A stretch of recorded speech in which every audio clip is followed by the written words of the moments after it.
and welcome guys. I am back again with a new video on the topic foreign company, which means company incorporated outside India.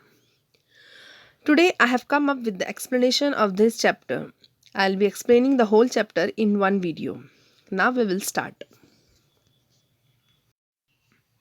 We will start with the definition foreign company, which is contained in section 2, clause 42. Foreign company means a company or body corporate which is registered or incorporated outside India and having a place of business in India. Now, first we will see that foreign company is contained in chapter 22 of Companies Act, and the sections covered are section 379 to 393. Now here, foreign company means a company or a body corporate, whatever the company, or it may be a body corporate, but the registration or the incorporation must be done outside the India, and it should have a place of business in India. So this will contain the definition of foreign company. The business carried out may be direct business or through an agent, which may be through physical setup or through an electronic mode. Place of business. Section 386 provides that place of business comprises share transfer office and share registration office. As per section 2, clause 42 of the Companies Act 2013, foreign company means any company or body corporate incorporated outside India which has a place of business in India, whether by itself or through an agent, physically or through electronic mode, and conduct any business activity in India in any other manner. Section 390. A company incorporated outside India, whether or not it is a foreign company, can issue IDRs, that is Indian Depository Receipts. Company classified as foreign company which should have at least 50% of paid up share capital, which can be held by one or more citizen, by Indian companies, Indian citizen, or Indian body corporates. Documents should be submitted to ROC, New Delhi within 30 days. The Charter. Charter contains the rights and authorities, Memorandum of Association, Articles of Association. These are all the documents. These documents should be filed to ROC within 30 days. Section 383 states that every foreign company should mention a name of the person who received the documents on behalf of the company.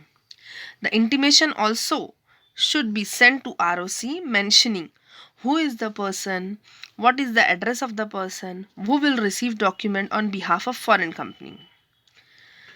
The section 381 states accounts of foreign company.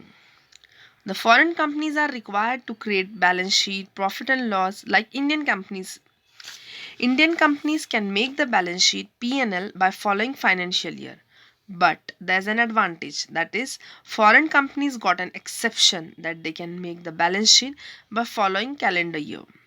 Whole world follows the calendar year. If any alteration take place in the information, then it should be filed to the ROC within 30 days.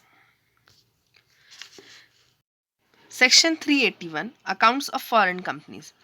Chapter 10 is applicable to foreign companies as well as they also have to prepare balance sheet as per Schedule 3 and file it to the ROC.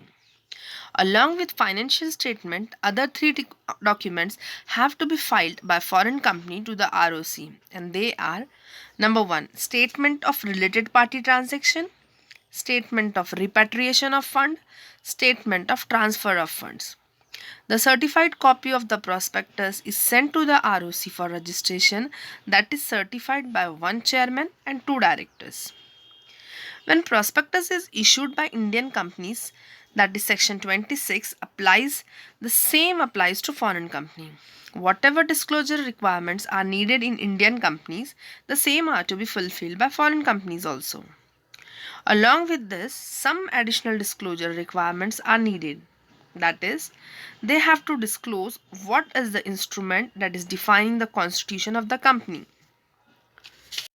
They have to disclose the enactment through which they are incorporated.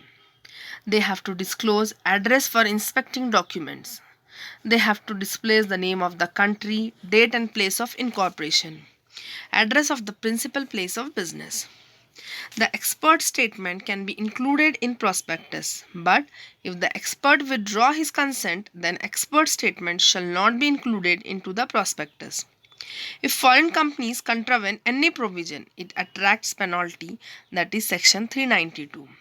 The penalties for a company will be in the form of fine, that is minimum 1 lakh, max 3 lakh, which will continue to rupees 50,000 per day on the continuance of offence.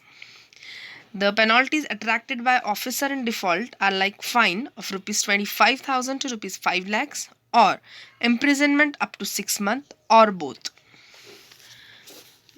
Additional provisions. Section 382 display of name of foreign company.